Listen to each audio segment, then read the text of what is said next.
Degan muammodan sinib qolmaslik kerak. To'g'ri yo'lni ko'rsatish uchun tashkilotlar biriktirilgan. Og'ir toifadagi yoshlar bo'yicha otolib qolingan har xil vaziyatdagi yoshlar bor. Ular to'g'ri yo'lga solish uchun qolgan tuman idoralar biriktirib qo'yilgan. Shunaqa tizim qilingan. Bankda ishonch bo'ladi. Birdan katta pulni berishga ishonch kerak. O'zing ham qiynalmaysan. Muammolari bo'yicha kredit olmoqchiman 100 million. Viloyatda hokimning mablag'idan qilindi. Shu bo'yicha biz ham bildirik qilib, har bittasiga 10 million bildirik kiritamiz. Qayiqda yechimi nima bo'ldi? Viloyatdagi joyning boshqa bola bor, shu evaziga menimcha natija bo'lmadi. Shunday. Tez almashib ketadi. Tez almashib ketadi. Keyin 600 million deyapti. Shu noldan bizga tomini ham yopib beraman. Yangi duxovka chiqqan, ana shuni olib kelmoqchiman-da. Non ham yumshoq chiqib $3000 deyapti. Mashashkal xonalar umuman talabga javob bermaydi. Bino umuman eski holatda. Shunga taklif.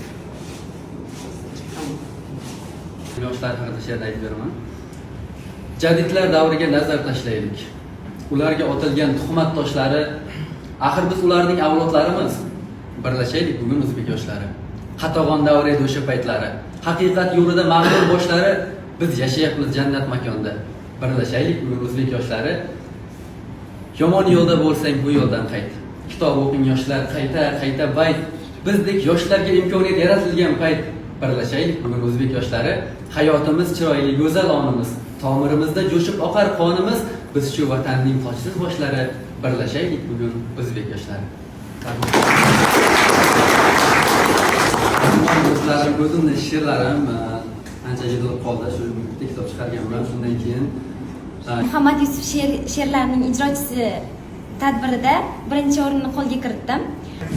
Aynisda sertifikatni qo'lga kiritib, oliy ta'limot shartnomalarini ko'p muddatda olib, xorijiy olimlar talabalar bo'lish muvaffaq bo'ldi. Imkoniyati bor. O'zlari tanlov qilib, xudo xolasa xorijiy olimlarni o'qiydi.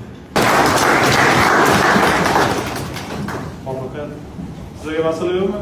Bir masala, gap, taklif qolgan 6 sinfdan boshlab to'garaklarga berishni boshlaganda ota-onam o'zlari tashabbus ko'rsatgan birinchi bo'lib, keyinchalik esa o'quv markazi o'qituvchilari, keyin maktab o'zlari yordamlashganliklari uchun keyin o'zim tortib ketganman. Sizlarga ham so'ranglar. Ota-onalarni sizlarga qilayotgan e'tibor uchun ham rahmat aytib sog' bo'layman.